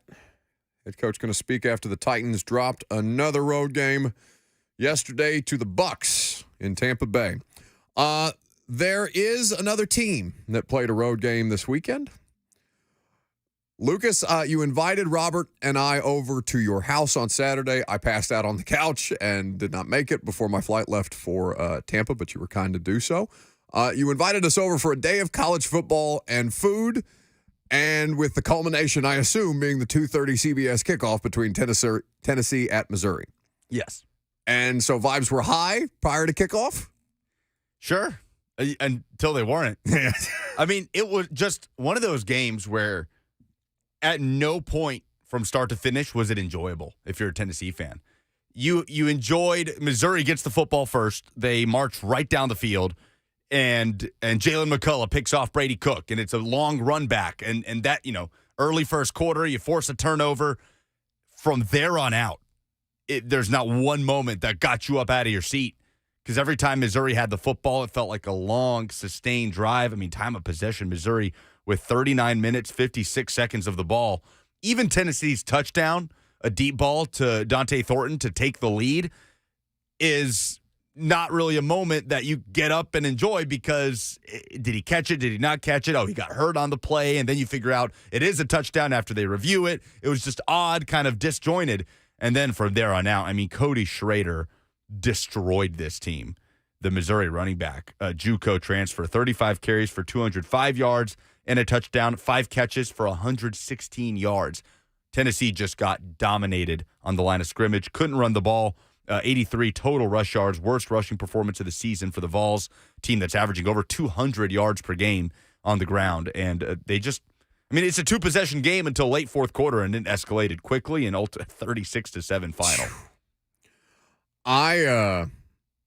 You told me on Friday before this game that you were going to go to Tennessee hosting Georgia at Neyland this weekend. And you've just informed me that you're taking Bert. The two of you are going to go on a road trip to Knoxville together. Taking Bert. After watching that, to go watch your team at home play Georgia. Help me understand. Now, I know you said yes to the tickets on Friday before said massacre at Missouri occurred. But, buddy, I don't, for your sake, and for Bert's, because he's going to be the only one rational around, and the fact that Bert is the only one trusted to be rational around you in that kind of a moment, I'm concerned for your well-being if you go and watch this game together. Well, I have to go with the proper mindset that this is a Georgia team that is just turning into a well-oiled machine right now. Carson Beck is playing really good football. Ole Miss kept it close in the first half. Georgia just flat out dominates the rest of the way. Another 50-point performance from the offense. So, yeah, Georgia's going to come in as heavy favorites. Tennessee has not lost a home game since they lost to Georgia at home in the 2021 season. So I'm not going into Saturday expecting an upset, but we're going to have a good time. Looking forward to showing Bert his first Neyland experience. And I'll be at the alumni tailgate as well, calling in to the Zone throughout the course of the day. So it'll be a good day. It'll be a good atmosphere. Yeah, until Georgia just does its thing. It's not. But yeah, this was a 2-possession game with 6 minutes left. Tennessee kept getting the ball in the fourth quarter. All right, go make it a 1-possession game before it's too late. And then Missouri finally scores, and then it's a pick six, and suddenly it looks like an absolute blowout. So we'll pivot back to the Titans. Just needed to. Worst loss of Josh Heupel's tenure? Worst loss by margin of defeat, certainly, and I'll give you worst offensive performance of Heupel's tenure. I'll take that by far. I'm sorry, it pales in comparison to going to South Carolina and losing when you have a playoff spot in your hands. I don't understand how somebody can look at a game where this game is the difference between 8-4 and 9-3. The South Carolina loss was the difference between Orange Bowl and playoff. So I don't think it's particularly close. Worst offensive performance by a million, yes. Okay, so refresh my memory on the South Carolina game, because there were a lot of things that went wrong in that game. How much was directly attributed to Heupel? Because, to be honest, I haven't rewatched it in a while. Well, South Carolina had Tennessee signs, so they come into that game and no. The amount of people that just screamed at their radio, he's right. No. Damn you, Jim Harbaugh. No, that's the worst defensive performance. I don't know, maybe in Tennessee history. That South Carolina game, every single drive, Spencer Rattler could do no wrong. And Tennessee scored into the 30s in that game. I just didn't feel like that was like a Heupel, like an overwhelmingly bad Heupel performance. I should have clarified, like, Josh Heupel, and the thing that we most attribute to Josh Heupel is the offense. He's calling the plays this year. So to me, that's the way that I was looking at it versus the South Carolina. Of course, the South Carolina game, vastly more important for the implications, for the college football playoff ranking, for the opportunity to make the playoff, for Hendon Hooker's Heisman hopes, and then, of course, the ACL and all that. So, yes, I should have clarified probably when I asked you the question. Joe Milton wasn't bad in this game. This was a case in point of why this version of Tennessee will not find success if they can't run the football. They just won't. It's so fundamental to what they do. You would rather have a 200-yard rushing performance and a 100-yard passing performance than Joe Milton. You have a better chance to win if that happens versus a 300-yard passing performance and a 90-yard rushing performance as a team. Wait, is Dolly Parton going to this game? Yeah, Dolly Parton is going. Yeah, I saw in the F&M Bank chat that Tennessee cannot lose in front of Dolly. She, TK said it. Yeah, she will be in the house at Neyland Stadium on Saturday. Oh, man. Odds we get a Burt Dolly cameo. we need a Burt vlog throughout the course. Somebody said in the F&M Bank chat throughout the course of the day. He would lose too many of his clothes, and then it would very, very quickly become not safe for work. I already have a hard enough time getting him to put his shirt on for the one segment on primetime he does a week. But hey, I do think credit where it's due for Missouri, who's about to be a 10-win football team. If they just take care of business here and they beat Arkansas at the end of the season, that's going to be a 10-win team, and Eli Drinkwitz should get a ton of credit. He gives up play-calling duties, finally kind of has an established quarterback in Brady Cook who stays healthy. I mean, Missouri just ran it up and down Tennessee all day. Vols go 5 of 13 on third down. Missouri, 11 of 17. They outgained Tennessee 530 to 350, and Brady Cook was cooking. You better hide behind St. Dolly. Well, Georgia looked nasty against Ole Miss. I know they were at home, and I know Ole Miss is not any kind of opponent really to be feared. But that Tennessee showing it against Missouri was pretty disappointing. It was a top 10 matchup in Athens, but Ole Miss doing what they do when they face the upper tier and the elite of the SEC. More of your phone calls coming up next. Titans are going down a dangerous path with Will Levis. I'll explain that. We'll take your phone calls before Mike Vrabel speaks at 12:20. It's the final hour here on 104.5 The Zone.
It is just about 12 o'clock. Good afternoon. I'm Lucas Panzica from the 104.5 The Zone studios as the Titans' road woes continued with a 20-6 loss at the Tampa Bay Bucs on Sunday. They fall to 3-6 on the season, 0-6 away from Nissan Stadium, held to only 42 rush yards on the day. Titans were outgained 340 to 209. Will Levis, 19 of 39 for the Titans for 199 yards and an interception. Mike Vrabel will meet with the media coming up at 12:20. You can hear it live right here on The Zone. In college football news, 2 SEC schools parted ways with their head football coaches this weekend as Texas A&M paid a record buyout to fire Jimbo Fisher. Mississippi State firing Zach Arnett after only 11 games full-time on the job. Tonight, Week 10 wraps up in the NFL with the Broncos at the Bills on Monday Night Football. Kickoff at 7:15. You can hear the Westwood One coverage right here on The Zone. For all your foundation repair and waterproofing needs, visit USSTN.com. Breaking news at once on your home for the Titans and Vols. This is 104.5 The Zone.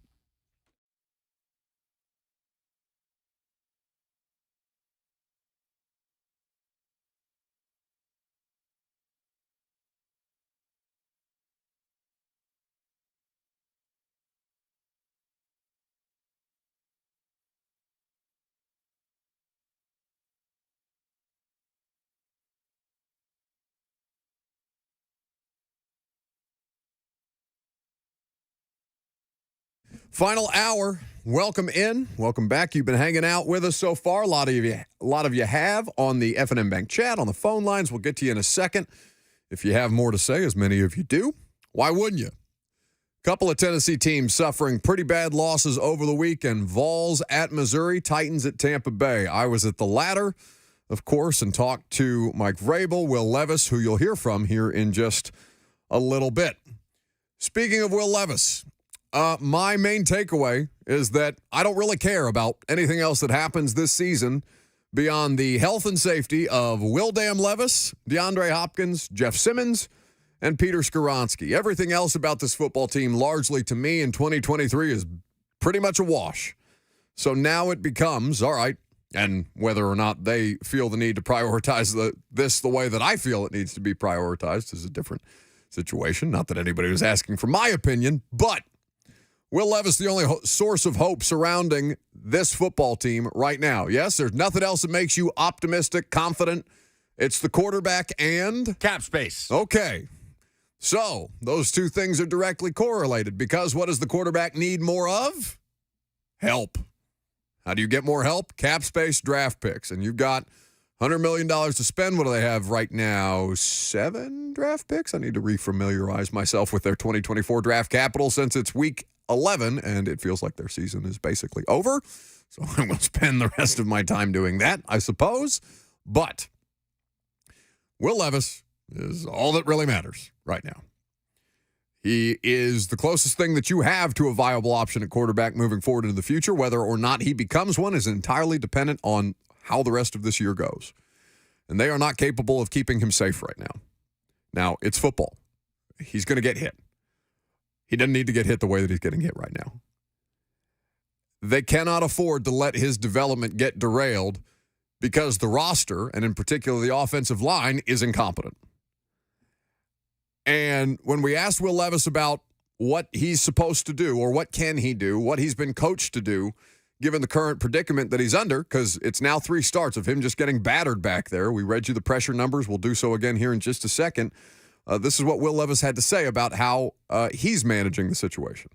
I mean, it's just tough as an offense as a whole. I mean, we just got to do a better job, each and every one of us looking introspectively what we can do better. I mean, for me, knowing that, if we have these games where we feel in the flow, if they're on us a little bit quicker, then maybe just, getting through my reads a little faster, getting the ball out sooner. But, I mean, it's hard to kind of change the thought process like mid-game. But there's definitely things I could have done that could have helped us out with. You guys did have that flow on the first drive, and then you kind of stalled out in the red zone. What carried you past that? Yeah, I mean, it just sucks like getting down there, doing all that work. Then, I mean, we love points. We're never going to turn down points, but we love touchdowns more, obviously. And I got to do a better job stepping up there on that third down, just hanging on a route that was taking a little bit too long, knowing that I'm off time to be able to step up, knowing that probably going to be got rushers coming around the edge. But that's an example of how I could have helped us out there. I asked him about the red zone, and that was the response that he gave. That was the follow-up. Will Levis cannot do anything about what Vita Vea did to Andre Dillard, respectfully. Like, he can say that he needs to step up faster in the pocket. I don't even think he hit the extent of his drop at that point when 300-plus pound Vita Vea is sitting in his lap with Andre Dillard on top of him trying to do something that wasn't protecting a quarterback. So he had the breakout in Week 8, Will Levis. Against the Falcons, 4 touchdown passes. Since then, no touchdowns in the last 2 games, 2 interceptions when they've been in desperate situations, just trying to throw themselves back into the game, and defenders make a play on the ball because they have no choice but to throw. And he continues in these obvious passing situations when they're trailing to stay under pressure. If you're box score scouting him, you say, well, what? Because I had somebody text me yesterday saying, are Titans fans upset that the Titans drafted Will Levis when they were that close to C.J. Stroud? I said they were never close to C.J. Stroud. That whole myth where the Texans just jumped right back up to 3 and took Will Anderson anyway has always been so perplexing to me. And again, I had to reiterate to the person who was texting me during the game, no, they don't care about C.J. Stroud. They want his left tackle. They want Laramie Tunsil. The biggest difference, I mean, there are plenty of differences between Levis and Stroud right now. Stroud is leading the league in passing, which is crazy. We talk about that probably later in the week. But wasn't your whole take after the draft that the Titans got played? That they got played? Yes. Yeah. That they wanted C.J. Stroud? Yeah. Oh, no, there's no question that they wanted C.J. Stroud, but like the reality of, going through all the hurdles and the stuff getting out there in the media, and then all of a sudden our friend Diana is here because everybody in the world knows that they're drafting C.J. Stroud. And the Texans are like, nah, you fools, we got you. It is a situation, and also, yes, of course, with results in hand, would you probably take C.J. Stroud if you had the opportunity to take C.J. Stroud? Yes, you would probably do that. But this is not the reality. So, if you were box score scouting Will Levis, you might think that he hit some rookie wall if you're outside looking in, and then you watch these games and you realize, oh no, the only wall that he's hitting is the offensive line as it falls on top of him every time he tries to drop back to pass. He has been hit 32 times in 3 starts. Sacked 4 times yesterday, 4 more in Pittsburgh, twice in Atlanta, or twice against Atlanta. You had Andre Dillard out there after being benched again. He exited the game after like 17 snaps with a concussion. Radin's playing left tackle for the first time in God knows how long, is asked to go out there and doesn't do it very well. And listen, I'm not knocking on Dylan Radin's. Reality was he wasn't good enough to hold up against the Bucs yesterday. That's just what the tape will show you. Again, a bad position that he was dropped into the middle of. And that's because Daniel Brunskill was not playing in this game. He's dealing with an ankle injury, so your starter's already out. Radin's is starting at right guard. Radin's has to go to left tackle because somebody's got to.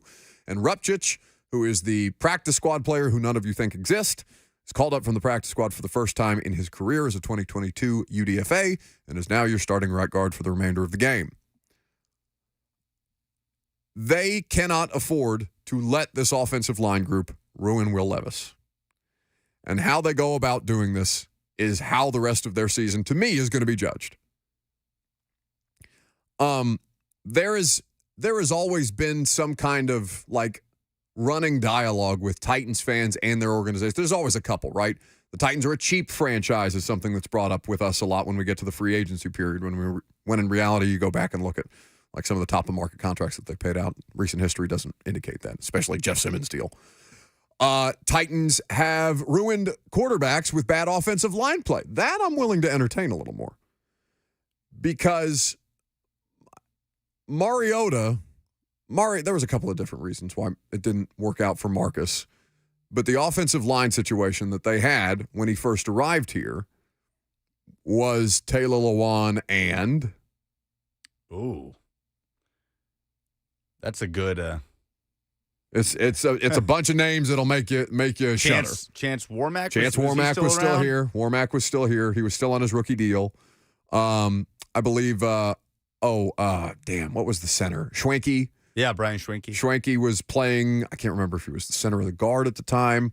You had that guard that they had paid a bunch of money to come over from Atlanta who did not play well here, then went on to, paid well. He went to Atlanta and played well after getting paid well here. I can't remember the team that he was signed from in free agency. I'm blanking on the name. Anyway, it's just Conklin was here. Conklin was not here when Marcus first got here. Wait, Conklin was a 15? No, Marcus was 15. Conklin was 16. 16, right. Okay, Conklin was here Marcus second year. So Wisenhunt, the biggest reason that Ken Wisenhunt got fired was because the offensive line group was poor.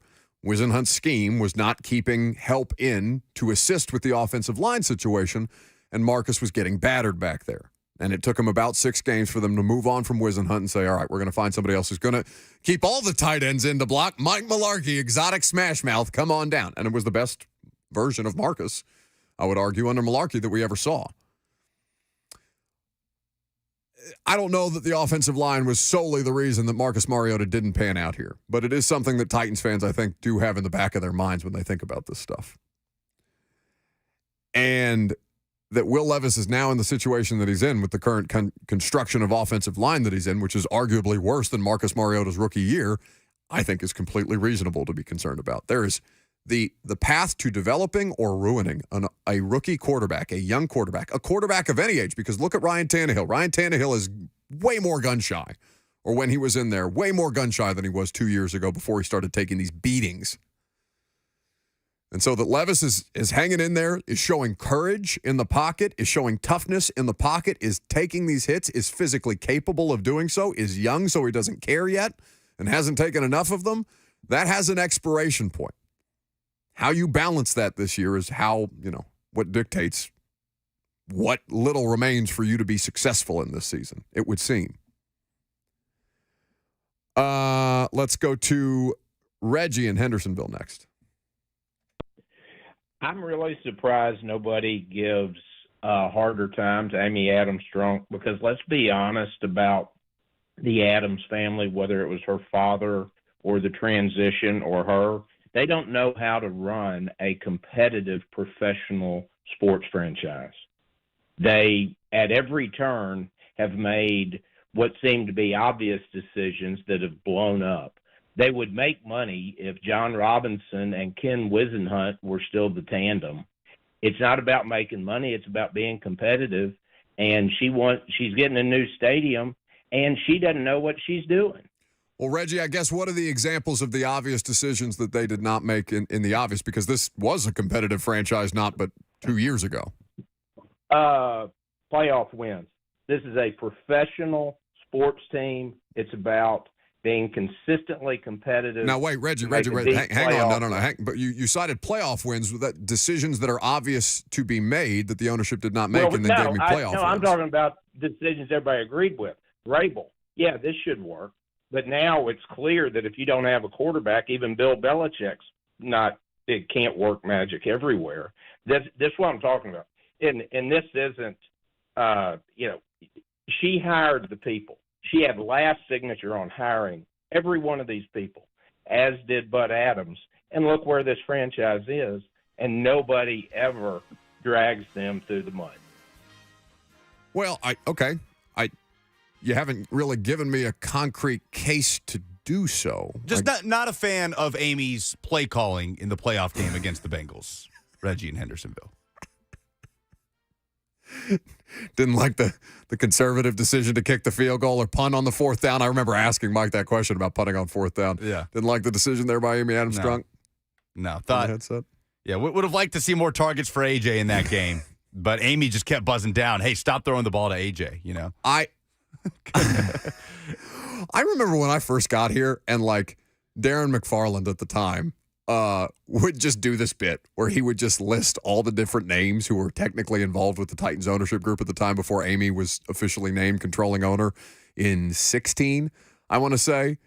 And just basically who is running the organization? The league, the NFL threatened to take the franchise from them if they didn't name a damn controlling owner, because I guess there was, I wasn't in deep enough with the team at the time to know the details of it, but I guess there was a bit of consternation about who would ultimately end up being the controlling owner and how they were going to get about this process. And that the league needed a face to assign the ownership group, and then the Bon Jovi rumors started and all that stuff. God, what a time to be alive. Yes, Reggie, we can still advocate for Bon Jovi. I'm down. Agent S. in the FNM Bank chat says, Reggie said the decision was to not win playoff games. Excellent. Didn't like the decision to lose that Bengals game. Listen, if there's criticism, Reggie, we're having some fun with you. If there's criticism to be had, I am absolutely open to talking about it. But I guess I fail to see where the criticism is. Now, if I don't know who ultimately gave the green light to trade A.J. Brown, okay? That's a big one that's just kind of out there. Well, we don't need to relitigate all this stuff. Mike Vrabel's next.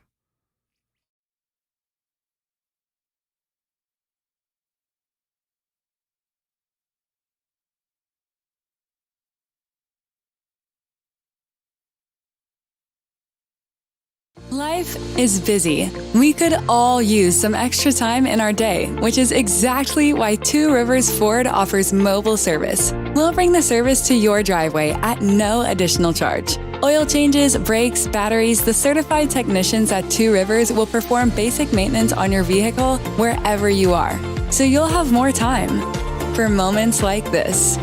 Schedule your mobile service appointment by scanning the QR code or calling Two Rivers Ford today.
So apparently some Titans players are speaking to the media before the head coach gets up there. Kyle Phillips at the podium. I don't think we need to carry that live necessarily, but we will await Mike Vrabel. I'm curious to know how fans are going to react to this now that we're at the point that we're at. Because at a certain point, if I'm, running out of questions to ask him about different ways that he can improve the football team, is there a point in time this season where we stop carrying Mike Vrabel press conferences? I mean, it is our whole thing because that's what we do around here. I go to Titans games. I cover Titans games. I talk about the Titans. And, we work in some college football too. But, I mean, I don't know. If people want to stop hearing from Mike, maybe we can talk about it. Maybe we put it to a poll. We'll see. 3-6. I don't necessarily blame people for kind of being like, well, if you don't know what to ask him, what am I listening for? Well, I think there's some stuff about Levis that is always going to be worth paying attention to as they work their way through this. And again, we find out whether Mike Vrabel is the person and this organization is equipped as currently constructed to guide Will Levis into the future. Because that's what he needs. He needs guidance. He needs stability. I trust Mike Vrabel to be in a position to help Will Levis work through this stuff. I do not trust the roster in front of him to allow him to further his development in this rookie season. I think that's fair. Everything that we know about Vrabel, I mean, there is, people don't care about when you lose football games, people don't care how much you care about your, staff's family members or your players' families and children and stuff like that. But he does go out of his way to make it a super communal environment for them and for the families that are a part of all this, for the coaching staff and the coaching staff that's a part of all this. So as far as, somebody to guide him through all of this crap, yeah, I think Mike is more than equipped to do the job. But, again, it's about production, winning football games, which they've not done here in recent memory, and really even not that recent memory. Lucas, we're going to make it to Friday without them playing another football game. By Friday, they will have gone a calendar year without winning an away game. Yeah, no, but kickoff on Sunday will be more than a calendar year. That's right. That's 8 straight true road games, 9 straight away from Nissan Stadium, including the London game. Friday is November the 17th. November the 17th, 2022 is the last time that they won on the road. That was the Green Bay Packers on Thursday Night Football. A calendar year, bud. They are they have to figure out something. Because at this point, they have changed a fair amount about how they are structured as a coaching staff. The thing that they cannot seem to escape is the fact that they are talent bereft. Daryl is in Lebanon up next. They have to figure out something. Hey, Buck. Hey. First time, long time. Love that. Wisenhunt. If you remember right before he got fired, because it went all over the media, everybody covered it. He looked at a reporter, and you may have been there, and said, "Have you seen this roster?" Do you recall that? And two, as a bunch of your listeners, when you're hanging out with your buds in the evening and you're on the weekends having a drink, do you say bleep you then? I'll hang up and listen, bud. Love you. Thank you very much, Daryl. We appreciate it. No, you can, if you want the full range of my vocabulary, I would recommend the A to Z Sports Prime Time Show, where I'm allowed to cuss on the internet. We do our best to mask my bad habits with the bleeping around here. With Wisenhunt, it was more than the on-field results too, right? That permeated throughout the building. He was regarded as a problem for a lot of different people. There was a quote from Ken Wisenhunt basically on the roster. I don't remember it being as kind of out there as have you seen this roster, but I do remember that being it was basically deferring blame away from Wisenhunt. But it was toxic. The culture was bad. It had to go. Inside and outside, it was rotten. Rotten. The product on the field was bad. Inside, it was, from what I understand, a very unpleasant work environment. And, that was at the very, very start. That was the first year that I got here was the year that he got fired in the middle of. So, to be honest, I spent more time with Malarkey than I did Wisenhunt because Wisenhunt was only here for less than the first half of that season. But this is not the same situation. Mike Vrabel is not Ken Wisenhunt. But Mike's not getting results right now, and that is the thing that drives all of this. Chris in Hendersonville is next. Hey, Chris. You there, sir? Yeah, just a simple question. It's been about 3 weeks where the guys practicing in the line have had to play a different position every game. If it's just, Dillard's not going to be in there this week, does it make a difference at all to actually have the same 5 bodies practice and then play those positions the following week? Oh, God, yes. And I'm just wondering how much of a difference it makes.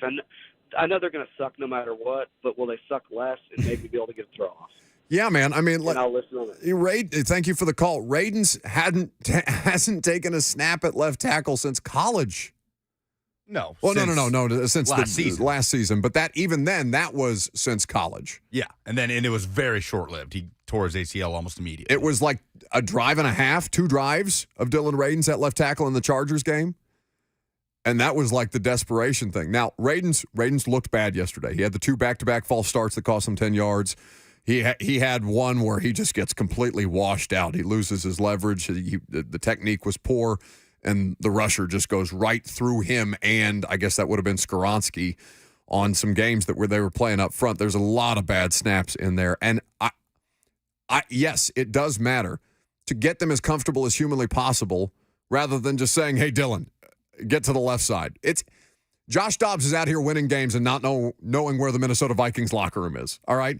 Dobbs is the anomaly, Crazy. Not the norm. Now, the degree of difficulty on what Dobbs is doing is as hard as anything that I've ever seen. This is insane. I love it for him. I'm so happy for our guy. He's on his 3rd team in a calendar year. Almost to 4? 4th team? No. I think it's 5. Browns and Lions last year. Browns, Lions, Titans. Browns again. To the Browns, Cardinals, Vikings. So 5 different organizations, 6 different stops. Since the start of the 2022 season. That is correct. It's unreal. He's living out of a hotel. He was incredible yesterday. He balled out yesterday. And you know what? Dobbs couldn't do it with you because you don't have an offensive line. Like that. There is so much that starts and ends with that particular group. I believe they're going to be poor for the rest of the season. Would it help to have them at least get a week of work at the positions that you intend for them to play in the game? Absolutely. Maybe not. Maybe they don't. Okay, Vrabel's up. We'll go to Mike Vrabel now, and we can talk about this more later. And sleeping bags. Paul walked in, and the temperature about 10 degrees. Yeah, it's like a meat. It truly is like a meat locker in here. Today's goal. How you doing, Teresa? I'm okay, Mike. With a lot of talk about effort and execution. Sure. Is maybe a bigger problem the challenge that you've got so many undrafted players that you're having to lean on right now? Well, I mean, though sometimes whether it's youth or experience, draft, whatever it may be, those are, we just have to make sure that we're, doing our job, that we're taking advantage of the opportunities and that we're not missing them. And sometimes, whether that's on defense and, we're close or we give up a play, we lose leverage. We'll go ahead and answer it, see who it is. Is anything important? Okay, tell her hello. What? Sorry.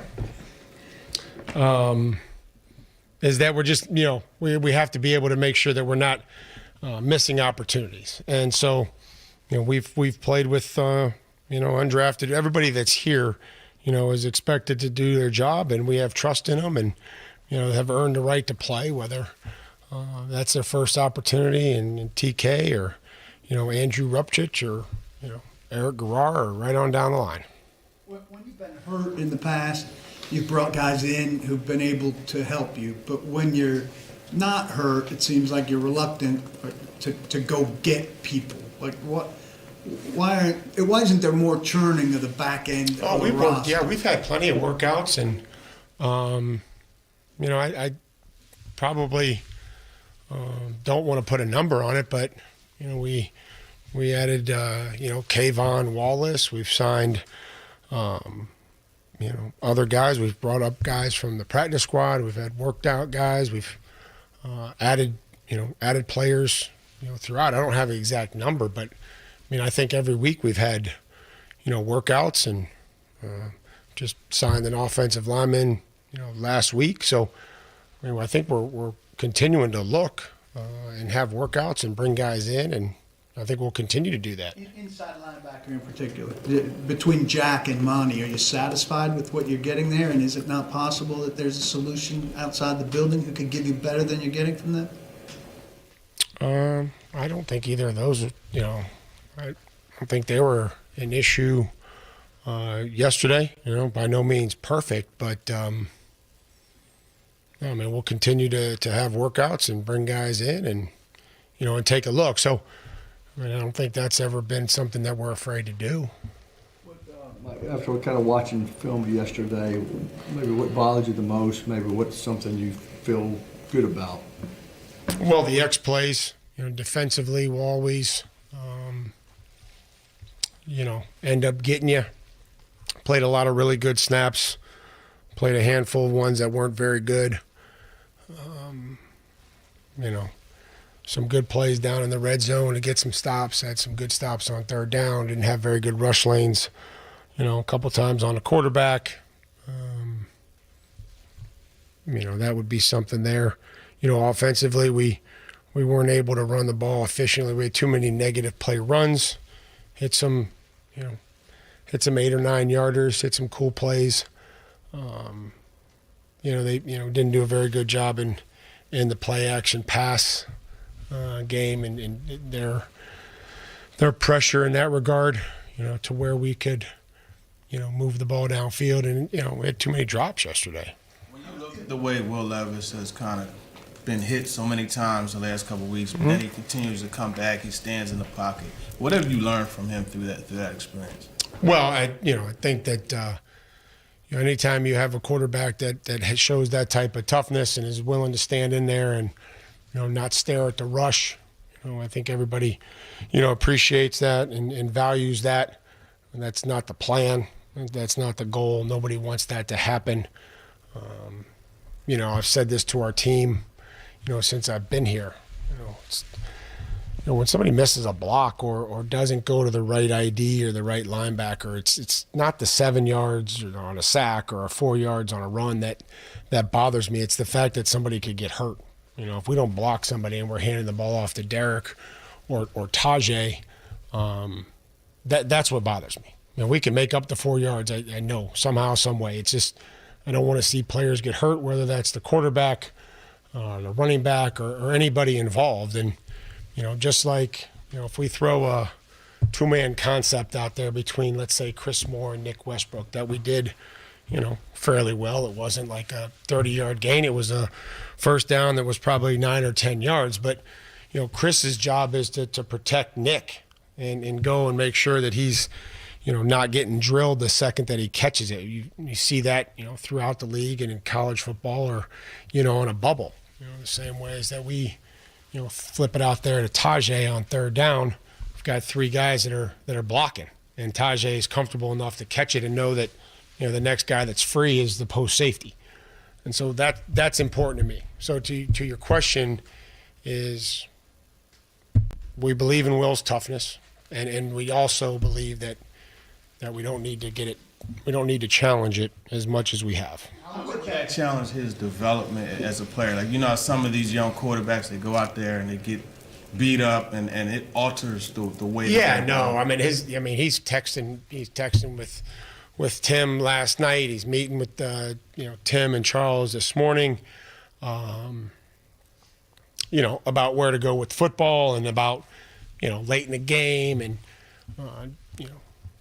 ball placement on certain things and zone coverages, and I don't see any discouragement. We have to continue to protect them and to develop them and have them help us and let them throw the football, which he did at times, and we left some meat on the bone there by not making some plays for him. There are examples, Mike, of guys, young guys, promising guys, getting hit a lot early in their career and it kind of having a bearing on their long-term career in terms of making them gun shy or whatever. Do you have any concerns? I don't, but that's something that has happened in the past, and whoever our quarterback is, we need to protect him. We all understand that for every reason that I just mentioned prior to. So no, I don't have any concern about that. But I don't want to challenge the idea. How hard is it to evaluate his performance, not just yesterday, but his evolution now that he's the quarterback when he's under the duress that he was? Again, we try to, evaluate ball placement, pocket presence. Got out of the pocket, extended a play, and hit Kyle down the sidelines. Stepped up in the pocket, threw some passes that, were caught, threw some that were dropped, and, had some that were, off target. So I think you can still evaluate it. You can evaluate his ability to get the protection in the right direction, and knowing when to save, take care of the football, get rid of it, and also not put himself in harm's way. How much of the outside the pocket? Have you been satisfied with how much he's moved and used his athleticism, or do you kind of want to see him make some more plays outside the pocket? I think that's just something that, will come. I think that his Will's eyes are downfield. I think that he can, scramble. He also has to, know when he is scrambling and when to get down and, take care of himself. So when I think the opportunity presents itself, I think it's there. I think he's just keeping his eyes downfield, trying to work from the pocket. How much of the offensive line problems causing you to not be able to do as much as you want to do, or limiting any of the play calls in certain situations or parts of the game plan? I don't think it's limited us. It's, sometimes in the play action pass game, and I wouldn't put it all on, the offensive line, right? Some of those things backs are involved and tight ends are involved. So, it's all of us. It's all of us when there's pressure or there's blitzers, and we have to understand that, instead of being able to build those combination blocks, teams may run somebody through and peel us out of some of those combinations, to where then we've got to straighten back up and take the backer, so they don't have a clear shot, or the tight end has to be able to come back and pick one of those up, and allow us not to have self-inflicted wounds where we're letting guys into the pocket, or we're tripping our own guys, or the quarterback's too flat, right? There's all these one times that this happened, that happened, leads to negative plays. Is there ever a point where, as the season unfolds, you say to yourself, or you and the staff say to yourself, we overestimated what that guy could do. We've got to make major adjustments, or, judging the personnel side of things? Maybe I don't understand your question, but I think we're always trying to make changes going forward each week, that we, based on who we're playing, what we have, who's available, what the game plan is, and is there somebody else that has earned the opportunity or earned the right? I think we always try to do that. Do you ever look at a guy and say, we thought he could do X when we brought him in, and he can't do X? It's become clear to us. Yeah, I think that there's always, you think, when you look at, player acquisition, I think that you have vision, for players on what they've done or what they will do, or, not getting into specifics, but I think that's what happens when you look at players that, coming out of the draft or coming from other teams. It's like, okay, this is what he's done for them. What do you think they can do for us? Do you think that it's opportunity based, and will they improve or this is what this person is, and we, they're consistent in that, week in and week out. That's Titans head coach Mike Vrabel at the podium. Last call for phone calls. Polls are next.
Welcome back to the show.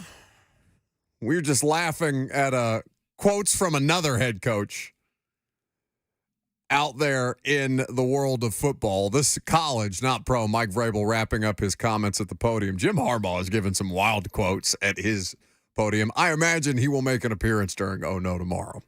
Perhaps the dumbest thing in sports, perhaps both. I've got dibs on the post-game tirade. Tirade, maybe not the right word, after Michigan beat Penn State for dumbest thing in sports. So if we could hold off on talking about that until 11 a.m. Wednesday, be much appreciated. I can do that. We've safeguarded more important topics for longer, which is not a way to do this job, but that's fine. Speaking of ways to do this job, there is breaking news for the University of Tennessee. Of course, they are hosting Georgia this weekend. Lucas, what is the latest? Dante Thornton, the wide receiver who went down while catching a touchdown pass for Tennessee on Saturday, is out for the season. Lower body injury is the designation, at least for the moment. And that's a big blow. Big blow to Tennessee, who already is without Brew McCoy, who got hurt against South Carolina, out for the year. And Thornton was really starting to come into his own within this offense, starting to play with some confidence, starting to really settle into a nice role on the outside. And it was early, that touchdown catch that actually gave Tennessee the lead in that game, and now done for the year. So Squirrel White remains kind of the only somewhat reliable guy left in this lineup. Ramel Keaton had another drop on Saturday, but he remains healthy. And it's Chaz Nimrod, it's Caleb Webb, and we'll see. Who knows who else the Vols will roll out there and try to get a few snaps on Saturday against Georgia, but definitely a big blow to Tennessee. Yeah, he missed about a month after the UTSA game, and as Lucas said, against Kentucky, UConn, and or at least trying to against Missouri, had one catch for 46 yards, 45 yards in the touchdown. Either way, unfortunate there that another wide receiver for the Tennessee offense will be unavailable. Last call for phone calls if you got them. 615-737-1045 is the number. So Titans off tomorrow. We'll talk a lot about college football. The Michigan stuff over the weekend was hilarious. Not for Penn State, because Michigan rolled them and on the ground in ways that I know Penn State was very, very much harping on after last year's result, where they ran directly through Penn State as a defense. And Penn State has a good defense and not good enough to withstand that Michigan rushing attack. What do you make of not attempting a pass in the second half? For Michigan.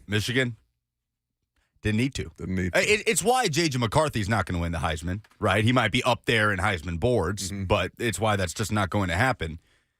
And Penn State is pretty much exactly who they have been. I mean, you got to give them credit. That is consistency. That is one of, if not against the top 10 opponents, they don't win. One of, if not the most consistent programs in all of college football in the James Franklin era is Penn State, and they did fire offensive coordinator Mike Yursich after the game.